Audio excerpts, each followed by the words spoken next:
everyone, and welcome back to another episode of the Globe interview series. So today we have a special interview at Zebu Live, and I've got Jess with me here from Interpret Crypto. Hey Jess, how are you? Hello, good, thank you. Excited to be here. Thank you, it's a pleasure to have you on. So, could you tell us a bit about yourself and how you got into crypto? Yeah, so I actually got involved in crypto during COVID, like many other people. I graduated from university in 2020 and I got a maths degree and wanted to go into a little bit of coding, a little bit of data analytics. Didn't really know what it was going to take me into, and hadn't really planned anything past graduation.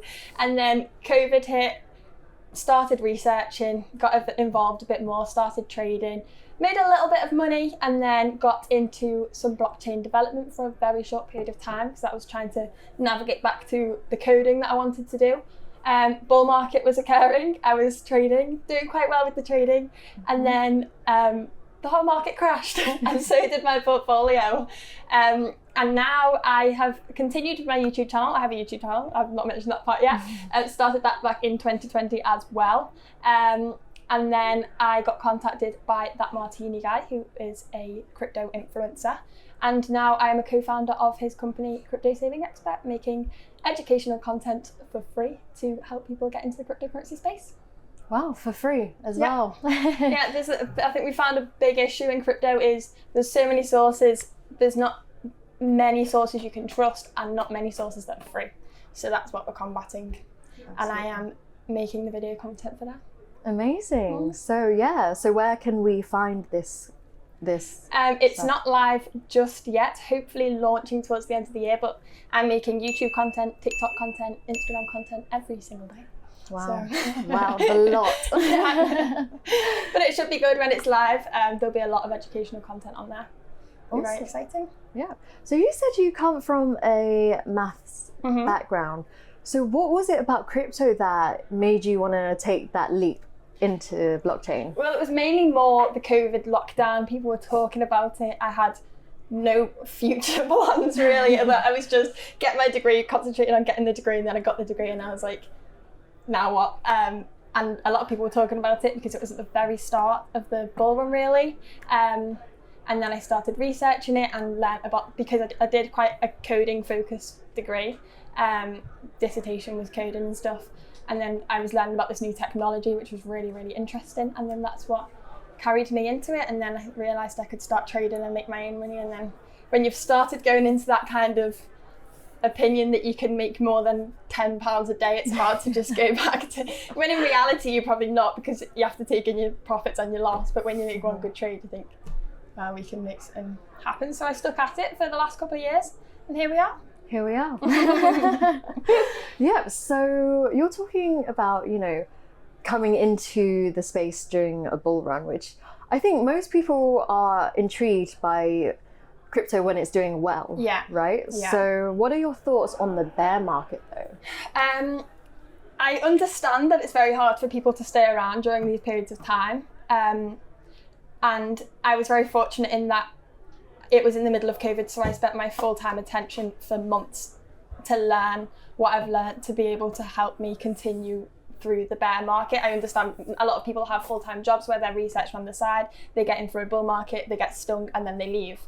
That's an understandable cycle, but because I had spent full-time researching everything as in-depth as possible and learning how to trade, I knew I could withstand the bear market, and this is the time to build and to stay in if you can as much as possible, because this is when you can get the results. And there's that thing, if you miss the first 2x, you've missed huge opportunities. If you just keep dollar cost averaging in, obviously nothing is financial advice, but if you keep dollar cost averaging in through these times, it's so important because it will eventually pay off, fingers crossed, when the bull market arrives. So staying in, it's hard, but I do really believe that it will pay off in the future, and nothing's easy, otherwise everyone would do it. Awesome, exactly. So you mentioned dollar cost averaging, but during a bear market, do you personally, not financial advice, do any trading strategies for a bear market? So I do trade quite often, but I understand that that is very time consuming, very like psychologically draining for people.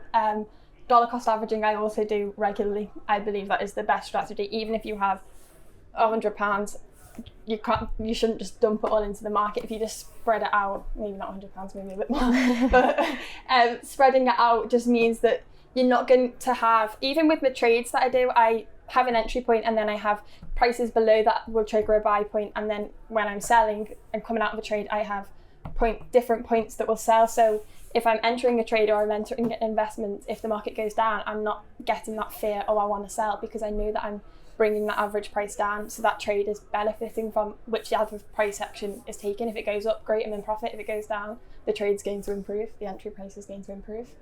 Absolutely. Yeah, thank you. So I was on your channel about a week ago, and I have to say it's a little bit point of contention for me here, because you mention about the ETH Classic and just ETH, right? So you say that people should stick to ETH Classic, and so this makes me think, do you think decentralization is more important than the other two sectors in the blockchain trilemma? So there's decentralization, scalability, and security. So what are your thoughts? The thing with Ethereum Classic, I just think immutability is so important within crypto and blockchain. But with the trilemma, all three of them are equally as important. You can't, it's one of those things, it's like quick, cheap, or good. You can't pick two. It's impossible to pick two. I think they are all equally as important, but we haven't had that project that can display all three, so it's a very controversial to pick which two are more beneficial. It's a hard question to ask. That's what I'm here for.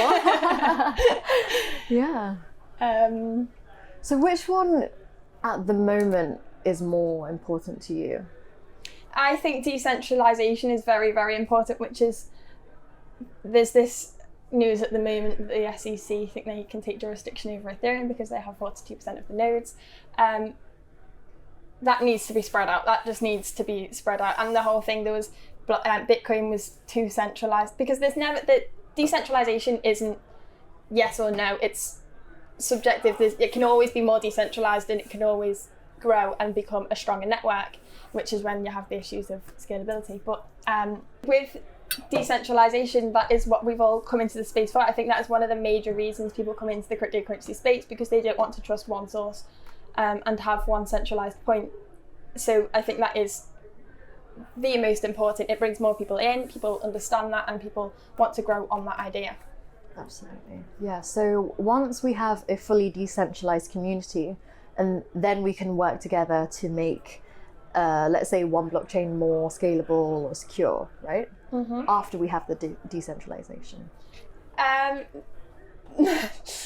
See, this is the thing. You want all three, really, don't you? The decentralization stops the ability to have scalability unless the consensus mechanism is brought into small clusters, and then you lose in the security. So it's like a domino effect. You can't really pull it together. I'm sure there will be a way in the future. I mean, no one thought this was possible a couple of years ago. So I think all three are equally as important. You can't really have, the point of decentralization is that we don't have this one source of authority, and this brings people a sense of security. So we need this scalability and security already in there. The problem with decentralization is subjective. You can always be more decentralized, and with decentralization this brings benefits, but it also brings the problems with scalability, because if something is too decentralized, then the consensus algorithm needs to build a bigger portfolio to be a majority, so to get a majority to add to the blockchain. So the problems with decentralization bring the issues with scalability, and they all kind of tie together hand in hand in a way that isn't 100% compatible, which is why we have the issues. Many blockchains are managing to combat two but not getting that third one, and I think in the future it will be possible, because years ago we didn't think this was possible, but it's finding the way to make that work. And there's also the solution that we have mass decentralization, but then we have clusters that can create consensuses. But then there's the issue of you can have 1% of the network agreeing to transactions, which then loses the security. So it's all a battle that's facing. But I'm sure one day we'll get some sort of solution. There's different consensus algorithms out there that are trying to combat the problems. But if we get a project with all three, I'm sure it'd do very well. Not as well as Bitcoin, but. Are you a Bitcoin maxi? Not exactly, but I just don't see how a project could take over Bitcoin. Mm-hmm. And I mean, Ethereum might flip it in terms of market cap, but Ethereum is a platform for smart contracts. It's not a payment system. I think Bitcoin is the one true peer-to-peer system to use to transfer value, whereas Ethereum is tackling a different issue to make smart contracts and applications decentralized. Awesome. So it's not really, so some people talk about the flippening, but there's not really any contest there, is there? No, I really believe there isn't a contest there. If for example Solana or Binance flipped Ethereum, that would be interesting because they're trying to be the ETH killer, they're trying to take over. But with Bitcoin and Ethereum, they're two different projects trying to do two different things. It's like comparing Apple to a food chain. It's two different projects. They're trying to combat different things. Yes, they both run on a blockchain, but having decentralized applications is different to having a decentralized peer-to-peer payment system. So I don't think it would cause too much of a problem. I think it's all very over-exaggerated. There's space for everyone to succeed. Yeah. So a lot of your videos actually focus on the majors, so Bitcoin and Ethereum, and very little on altcoins. Is there a reason for this? Yeah, so I used to focus a lot on altcoins during the bull market, and that paid off quite well. I had a small series that managed to pick coins that I did a couple of videos, and every time the week after they did a 10x, which was quite nice. But then the pressure came on to pick the 10x's again and again, and the bear market hit, and I just didn't want to make the content for the sake of making the content. I'm not really, at this point and up until this point, been investing in altcoins that much because, as we've seen, the market is still continuing to go down, and I don't believe they are an investment to have made up until this point. I think that's slowly beginning to change right now.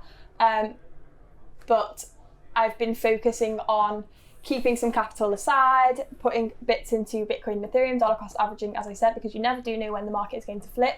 I do buy some altcoins in the top 10 of the ones like Polkadot, for example, but I'm not picking small low caps that are at the bottom of the market caps that are going to do an 100x, because that's just unrealistic, and I'm not going to talk about those types of projects on the channel and expect people to enjoy the content, because people are hearing about projects that people don't really want to hear about, projects that aren't going to perform very well. So if I come on talking about an altcoin that's going to continue being at its lows for the next 6 months, it's not really an interesting topic. In the bull market, I'm sure I'll be making more altcoin videos. It's very interesting to research new tokens and take a look at different white papers, but right now I think it's starting to become the time to look back at that, but it hasn't been for the last couple of months. So I've been sticking to the news, Bitcoin, Ethereum, seeing what's going on there. Amazing. So do you get actually projects, small market cap projects going to you, hey Jess, can you just shill our project, please? I tend to ignore those messages. I don't really want to focus on altcoins right now, as I said, and I don't. The altcoins I do want to focus on will be projects like, I think I picked Solana when it was in the market cap of like the top 40 to 30 kind of range. Those projects aren't going to approach me. And the projects that are very interesting. I'm not just going to take one just for the sake of taking one, especially in this market, because even if they gave me tokens, they'd be worthless within a week anyway. Yeah, so yeah, guys, we've got a lovely, trustworthy crypto influencer here. Yeah, so what does the future of blockchain look like to you? Very interesting one. I think the gaming industry is going to carry us for a while. I mean, I'm not a gamer myself, but from the research that I've done, I think that is really going to carry us and help us continue through this bear market, because that is an industry that could really be a catalyst for another bull market, I believe. In the long term, I'd hope to think that Bitcoin is adopted more broadly. It does have obviously some scalability issues, but if we can overcome them, there's certain industries that I don't think blockchain is suitable for, which is quite a controversial comment in a crypto convention. But I think we could disturb a lot of different places, different industries. It's just a matter of when and how the regulation is going to accept that. I mean, we've had Matt Hancock talking today at this conference, talking about how the UK can be the #1 crypto hotspot. The time it takes for regulation to change, I think sometimes talks like this can get people excited and think, oh, we're going to build and be this great new thing. But it's kind of a sense of false hope, because it's going to take years before these things actually come into play. So the regulation is a huge, huge thing, because that makes so much fear in the market for new people to get involved. People think it's a scam, people think it's illegal, people think all sorts of things. So until we can get past that, I think it's going to be quite a slow moving train until the next bull market starts, and then all your friends will be texting you asking how they can buy some Bitcoin. That's just how it goes though, isn't it? Like, make me rich, please. Why didn't you tell me to buy it 20k? So actually, can I play devil's advocate a little? Go on. So you said there are some industries that blockchain doesn't need to touch. Yeah. So I was just having this conversation outside about different DAOs and how they can work to bring, how it works. They can have voting systems that happen automatically. Big companies, this I don't believe is going to be something that they can revolutionize. I just don't see that happening. Small different communities, yes, I understand that, but I think like DAOs, they aren't going to have I think they will have an effect, but to run a huge company via a DAO is to help that company grow is a very complicated task. I think there does need to be some sort of centralization system. Yeah, right. Yeah. But in terms of other finance, gaming, the spaces that it can go into is endless. It's just finding out the best way to do that, and that is why we're new in this industry. This is why crypto is so exciting to me. We're in the start of a big change, and no one really knows where that is going to take us, but it could interact and interfere with so many different industries. We just need to watch this space and see what comes of it. But that is one of the main things that brings us into this, because we're all seeing the start of something now. Yeah, we are. Mm-hmm. How exciting. Very, very exciting. Hopefully it pays off. Hopefully. So remind me again how long you've been in the cryptosphere? About 2-3 years now. 2-3 years. And that is like, crypto is like dog years, isn't it? It's so you've been in the space for 10 years basically. So the first lesson I learned was I bought Cardano down at around 6 cents and sold it at 5. So that was my first lesson in crypto, not to sell early and not to get fearful of the markets. A lesson I also learned from that is sometimes with altcoins, it's always advised to take lots of profits, but sometimes it's quite nice to just leave a little portion in just in case, because you never know what's going to happen. If you've got big profits, what's the harm in just leaving a small percentage in? If I had done that with my Cardano holdings, it would have turned quite nice in the bull market. Yeah. Another big lesson I've learned is quite common in crypto when people first get started, leverage. Leverage burnt me hard. Keep the leverage low is when you come into crypto, people always say keep leverage low, take profits, all these things. I thought I knew better when I first came in. I didn't really listen. I think a lot of people have the same mentality. I came in, I was doing 10x trades, even sometimes higher regularly. Even when the markets weren't there, I was trading when there wasn't necessarily a trade there. I was just trying to get involved and I was tripping over my own feet trying to understand the space too quickly when I just needed to look. Sometimes you look at the charts and there's not a time to trade, and that's okay. And that's something that people don't take advantage of. And then what's worse, losing money or not trading at all. So I think that is one of the biggest lessons to learn. Always be cautious and recently my best trading techniques have been to dollar cost average in and dollar cost average out, and then you can never, whichever way the market goes, it's beneficial for you. So that's my biggest lesson I've learned that has made me the most profits. Awesome, thank you. So we're sitting here at Zebu Live, and is this your first conference at all? Yeah, I've been to one. I went to a Swissborg conference earlier this year, but that's it really, because obviously I started in the middle of COVID, so there weren't many conferences going on. So I'm excited because crypto can be kind of a isolating industry to be in, especially because I started on my own, which is why I started the YouTube channel. But now I'm working within the team of crypto saving experts and getting involved in all these conferences. It's been really nice to be here. I'm hoping to go to some more in the future. Awesome. So what are your thoughts on the community here? How have you been received? Very, very well actually. It's been really interesting to hear different projects. I've just spoken to a few, and everyone's keen to hear what you're doing as much as you're keen to hear what they're doing. Everyone's really interested in working together to build the best things for the community. It's been a really inclusive crowd of people today so far. And hopefully it continues. Yeah. So Jess, can you give us some closing comments? What advice, not financial advice, I would give is to be very cautious. Buy the dip. Buying the dip is just a brilliant strategy. No one wants to buy the dip, but everyone wants to have bought the bottom. So you have to sometimes take some risks in a non-financial advice way. Absolutely, yeah. But then it's like, buy the dip, but you can't time the bottom, No, so you might as well No, timing the bottom is a bad idea, but you can catch the bottom sometimes when you buy the dip. It can be beneficial, but I just think people watch it dip and then go back up and say, oh, I wish I caught the bottom, but you can't have done it if you haven't tried. Exactly, and that's where DCA comes in. Yeah, right? Dollar cost averaging. That's the thing with buying the dip. If it dips and it goes back up, perfect. If it dips and it continues down, your dollar cost averaging somewhat. Exactly. It's a win-win. Absolutely. Thank you so much. Thank you very much for having me. Perfect. Thank you so much for watching this episode, and if you enjoyed the content, don't forget to give us a like, comment and subscribe. Thank you so much, Jess, for being on the show today, and I'll see you next time. Bye.